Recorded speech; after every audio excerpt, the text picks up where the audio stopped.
We'll get started in just a little bit.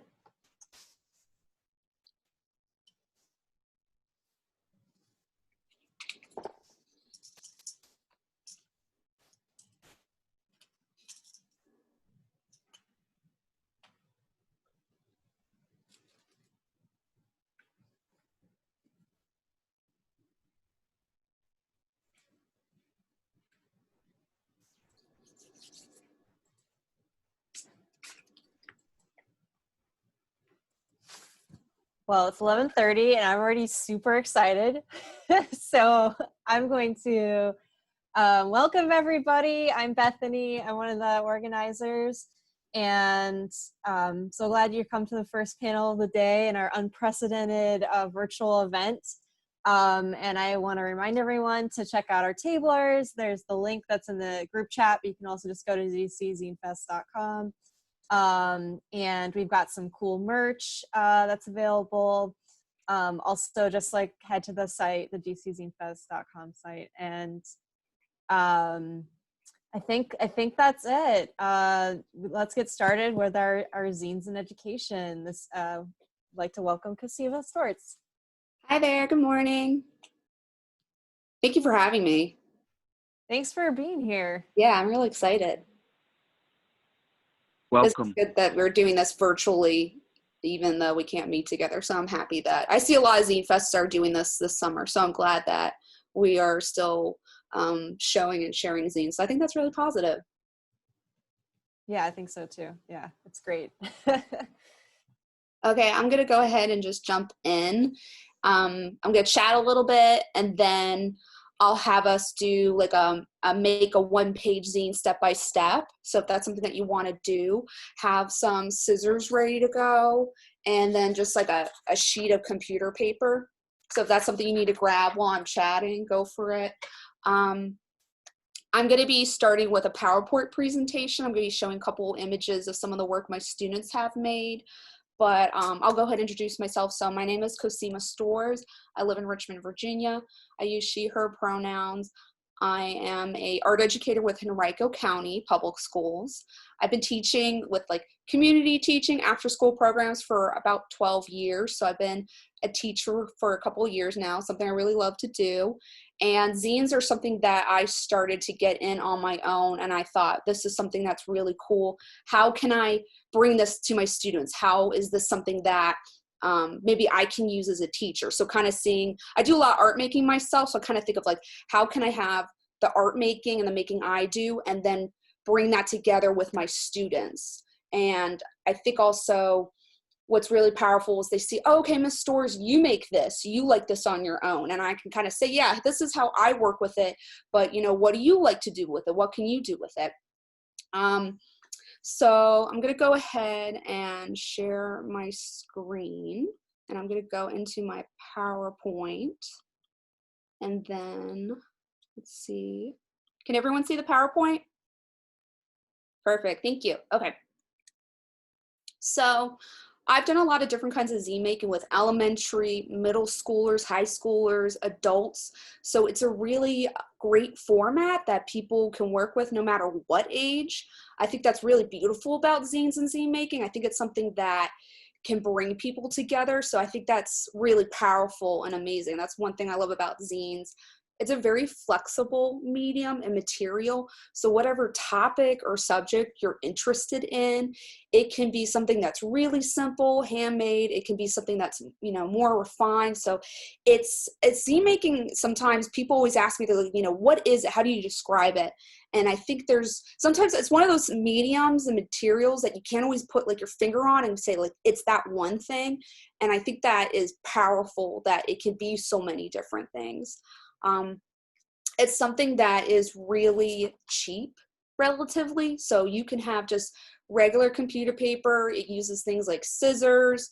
You could do a lot of recycling with it. So as a teacher, if you're working with students and you want to do a kind of art making with them, having something that is cheap and accessible is really important. And also with that, it's really, I think sometimes with teachers, when they're trying something new, if there's a high cost, it's hard to kind of bring it into the classroom and have lots of different students work on it. So I teach 120 students. So zine making is something that's, oh yeah, I've got like 30 kids in the classroom. So this is something that's really easy for me to bring in and work with students. And it's something that they're really kind of like comfortable and relaxed with. It's something that's very accessible. So if they're interested in learning more about it, there's a lot that's online. There's a lot of zines that are digitized online that are free for them to print. So that's something, if they want to go back to it on their own, they're able to do that. There's some, a lot of public libraries are also starting to have zines, or like zines in the teen section. So that's something that kind of kids and adults and people can come back to again and again. And I think it's really important to teach and bring things into the classroom that people can engage with again and again. I think it's really important to, when I approach learning, is how can I make it lifelong?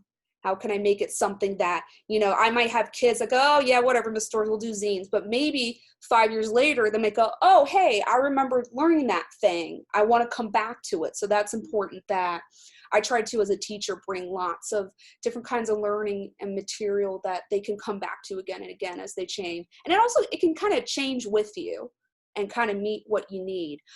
There's a novelty aspect to it, especially with like elementary age kids. Their minds are both, they're like, I'm gonna make a book and I can make the book whatever I want it to be.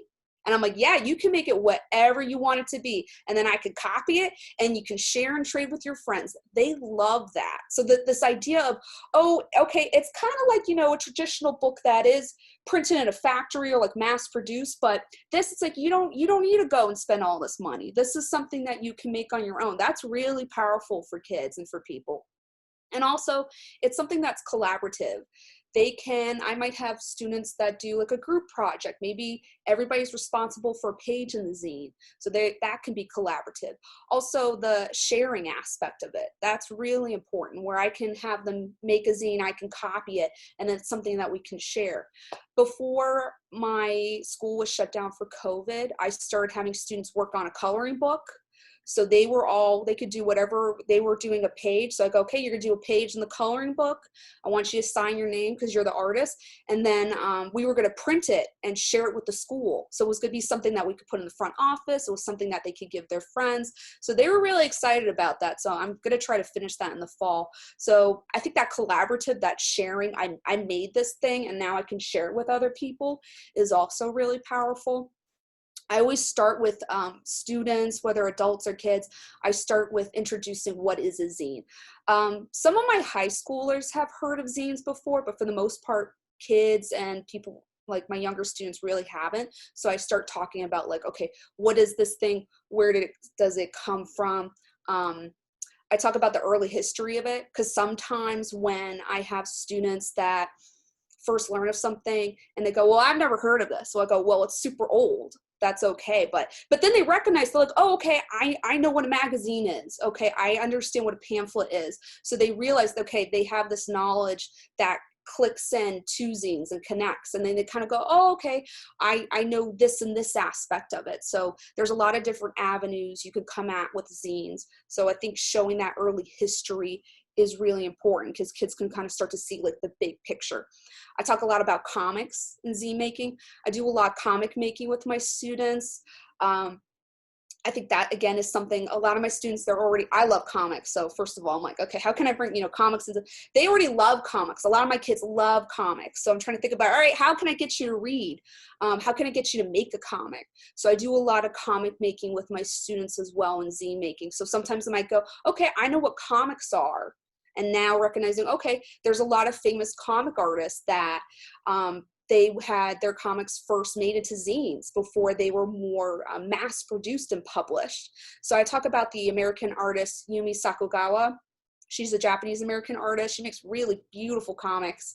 And she started off producing her work as a zine. So I have the zines, and then I have the hardcover books that she's now made. So I have those objects and I show them to my kids, and they can kind of see, okay, these ideas, the artwork can exist in different formats. So that's a connection that we make. And then it can kind of go into artist books. So it can be really simple research. It could be something that's more comic. or something that's more refined. So maybe it's kind of like, okay, what, how do you want your zine to exist? So showing them examples. I bring a lot of my zines. I have a zine collection that I keep working on. So I try to bring in lots of different zines to show them so that they can touch and see the examples of the zines and kind of discuss, okay, how are these similar? How are they different? What do you like about it? What would you change? I definitely think the physical format of the zine is important. There is something to be said about engaging, holding something and engaging with it physically. I think that's really powerful to be able to hold the making and you're interacting with it. So I try to bring in lots of different objects, lots of different materials for them to play with. A couple different lesson plans, things that I've done, also things I know other teachers have done. I like to start with the one-page zine. It's a really easy way for them to kind of jump into the project. It's a really good kind of brainstorming. I like to, when I start projects, kind of have this play experiment and kind of think about, okay, what is a zine? We're going to make our own. When we make our own, I have them do whatever they want. I have a lot of students work on any kind of topic. Sometimes they're like, Ms. Storz, I really don't know what to work on. I go, you could do an about me zine.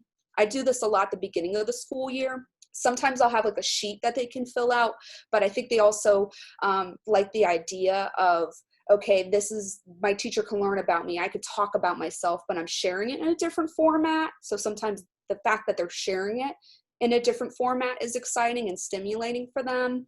And then also I'm getting them to do some art making right away. So it's not, sometimes the first day of school can be boring. So this is a way for me where I get to know about them, they get to share about themselves, and they're learning how to make a one-page zine. I also do like an artist you should know about. There typically are, there's a lot of famous art, like everybody knows Van Gogh, we know Da Vinci, but I think about like, hey, are there any artists that are local? Are there any, like, there's a lot of mural art. Is there mural art you're really into? Is someone in your family an artist? I have a lot of students will say, oh, my grandma makes quilts. I'm go, okay, well that's, okay. So I'm trying to get them to tap into, okay, what are you interested in learning about? Are there contemporary artists that we don't know about? A lot of my students might say, oh, Ms. Storz, I follow this artist on Instagram, and they can see, it's a living artist. Maybe it's a local artist. So that is something I've had students make an artist you should know about book. So I'm like, okay, this is great, because then they're learning more about the artist than me, and then they get to share it. I've had English teachers do a character description of a novel. So I have one teacher, they were reading How to Kill, they were reading Catcher in the Rye, and she was having the students break down each character on each page and talk about like, how are they different? How are they similar? How does the character change? And I also have a lot of teachers who've had students do creative writing in a zine format. He had students first kind of doing, your typical double-sided paper, like written essay or creative writing. And then he had them put it into a zine format. And he noticed a big change in the quality of writing he was getting. He noticed that they were more excited about what they were writing. They were thinking about their writing in a different way. So kind of getting to see like, okay, how is this something that is finished? How are you going to take your ideas from the start and transform it into something that is succinct, that is a finished object? Thinking about like, how are other people going to perceive that? I think that's really strong with zine making, is going from the brainstorming to the finished, okay, what's the takeaway if other people are going to, read or see what kind of art you're making? And then research. There's a lot of research that could connect into zines. So I've seen science teachers that have students keep a zine book as a way of keeping notes from their research. So keeping notes when you're doing research is big. I've had history teachers have students make zines talking about different topics. So there's a lot of research that can also connect into zines and getting kids to think about, okay, how can I organize my research? How can I present my research and my ideas? So it's something that is really flexible for different subjects and topics. And I think too, the structure of the zine can really help students, and people kind of go, okay, I have my idea. And I go, all right, but you've got 6 pages to activate. So having that kind of that skeleton, that structure of the zine, they can kind of start to picture in their head, okay, how is this going to be finished? How am I going to bring this all together? So one thing I've worked on with elementary students is I've made squash books. So I've had them do the one-page zine, but then I have them make the squash book. So I'm trying to get little students to think about, okay, how do you know, what is the structure of a story? How do you write a story? So getting them to understand a beginning, a middle, and an end. So the actual structure of the book connects to the structure of the story. So I have, okay, the beginning of the book is green. So it's kind of like a stop, like a light sequence where you're driving. Green means go. So you're starting your story. Yellow part means kind of slow down. So you're at the middle part of your story, and red means you have to stop. That's the end of your story. So getting them really to very simply go, okay, here's my story. Here's my beginning, my middle, and my end. And I have them play games where I will have like a one-page like comic, and I will cut up the pictures, and they have to put it back together as a table. So I'll have them do a competition, and now they have to go, okay, here's the beginning of the story, here's the middle, here's the end. So getting them to think about how does the structure of a book connect to making the structure of the story. And then also they're learning different kinds of bookmaking. And this is something a lot of them at first, making a squash book can be challenging. So it's really great for their fine motor skills to work on folding and cutting. So they're working on how do they physically make a book. But then when they go home, they're like, Miss Storz, I made 8 more squash books, and one's a diary, and I'm not showing anybody. And I'm like, that is fantastic. So I get very excited when they're like, I'm making more of these at home. And I go, that's perfect, because I'm like, all you need is paper and some glue so you can keep making it at home. And a lot of them do, which is really exciting. And that's the best part, is when you hear kids just, they get excited and they want to keep making. So I always show so here's one of my kids, he kept making it. And I was like, you can make it as long as you want. So he kept making it really, really, really long, which is really cool. I have also like a GIF going. So I like to put up on the screen when I'm presenting. I do it step by step with them, but it's also good to have something for them to kind of like, you know, peek up and look at and make again and again. And then when I have a couple kids, they're like, okay, I know how to make this. They can help other students up. I had another teacher, she did like a passport kind of thing with her lessons. So this was something, she had a bunch of different projects that she was working with, but every time they did a new art making, they would go back, they would write notes into it. So every time they learned a different piece of the project, they could go back in. And this was something that they could look back on. So now this was something that they could refer to. So it wasn't like a one and done thing. It was something that they can come back and reflect on. So I think that's really important with making. I'm going to go a little quicker with this because I'm getting to my time, but I've also done a guidebook. So I have middle school students do a guidebook to Richmond. So I said, okay, you live here in Richmond, you have family, you have cousins visiting. What do you want them to see? What do you think is interesting about the city? If you were to make a guidebook for like your cousins or your friends, what would you want them to know? So I got lots of different like pamphlets and tourist books. So there was a lot of collaging. There was a lot of drawings. So there was a lot of different kinds of mixture of making happening with this. So this was something that they can make their own. Materials are really simple to use. I would say the one thing, if you do want to do this with like students or adults, is get a long reach stapler. They're super helpful. If you have your standard size stapler, you can't get it to fit. It's not going to fit to staple your bigger, longer books. And then a lot of these other materials are pretty standard. I would say though, if kids are working graphite pencil, have them go over it in Sharpie or pen, because when you go to photocopy it, it's not going to photocopy the graphite pencil because it's reflective. So that's just like a little kind of tip. That's like one of those things I've learned. I've had them also I'll have them do different kinds of making. So that way, if I have kids that are like taking a little longer with their one-page zine, they can kind of jump in. Kids that have finished it, they can jump in and do the accordion zine. So I try to give them lots of different, or the squash book, I give them lots of different choices. So I'm going to jump off and show you how to do a one-page zine. And if you want to make one with me, you can do so. So when I make it with students, I give them a photocopy, because I've noticed that if they've never made it before, sometimes they can go, okay, wait, Miss Storz, which page is which? It can get a little confusing. So sometimes having, especially for elementary, this helps them understand, okay, this is the back, the cover, page 1, 2. So this really helps them with their making. Do I have time to do the one-page step-by-step zine making? Yeah, yeah. Yeah. You have another like 5 minutes. Okay. I'm going to do this kind of quick. The DC Zine Fest website also has the steps on how to make this, but I want to leave time for any questions. So the way you do it is you take your paper. I like to say, if you have it, you're going to fold it like a hot dog. So fold it the long ways here. And then I tell my kids to take their time with creasing, and then you're going to take it and you're going to fold it in half again. And take your time and crease it, and then you're going to fold it half again one more time. And then what you're going to do is you're going to open it almost all the way. And if you notice, I have like a dashed line in the center. So the dashed line means that they're going to cut it. So then I have them fold it in half again. I have this cut marks. So now they know, because sometimes they'll accidentally cut on the open side. So I try to get them to know which side to cut. So then they're going to cut halfway through like this.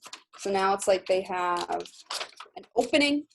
So kind of like you have a diamond, and then you're going to take it, fold it in half. And then this part can sometimes get confusing. You want the diamond, I call it diamond, you want it to pop open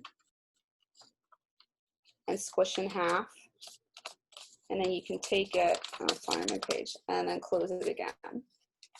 And the nice thing about having the numbers is sometimes they'll want to work on it open. But now that it's already numbered, they understand how to put it back together again.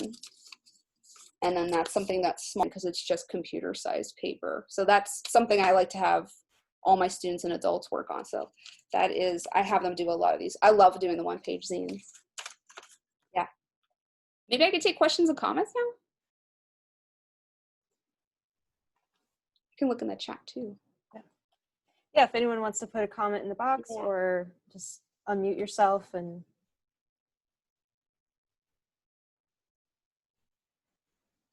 How do I make the squash books? You use a square format with your squash book. So it's almost like when kids make a fortune teller, it's kind of similar to that. So with that, you're gonna have, how many folds? You do 1, 2, 3 folds. So I have them first kind of do it like a square format fold, but then what happens is you have this fold that happens in the diagonal, and it allows the pages to kind of collapse in. So they're kind of coming in together like a flower. So if you look up squash book, that's something you can find videos online. I find that looking at videos helps with making the squash book. And then you can glue the pages in different ways, so that's a good thing too. But I kind of like to think of it like opening like a star or a flower with my students. But you can fold it, and there's lots of different ways that you can do the squash book. So if you want your book to be longer, you just add more pages to it.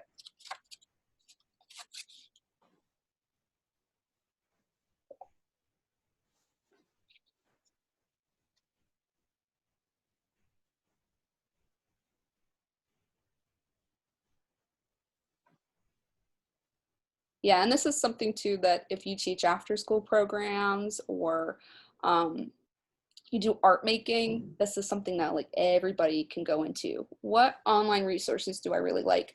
I like Stolen Sharpie. I like the Stolen Sharpie book and the website. Alex Rex, she'll post like different things like of Zine Fest that are going on. So I look there a lot. I also search too. Some public libraries will post digitized copies of their zines. So I look at that a lot as well. So I like to use the Stolen Sharpie website and book, and I like to look at. I've also too posted, I have a zine about how to use zines in the classroom posted online. So I have this one I made for like teachers and people that are interested in learning how to make zines and how to use them. So that's posted. That's like attached under my presentation info. And I also have a zine about using comic books in the classroom. So those are available for free for you to use as a resource. And I have a lot of And this one, I have like a listing. So you can look at this PDF. I have a listing of books that might be helpful. And I have a listing of like online resources that have those zines you can look at.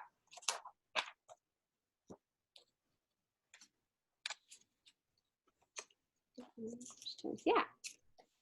Great. Well, unless anyone has like a, another quick question.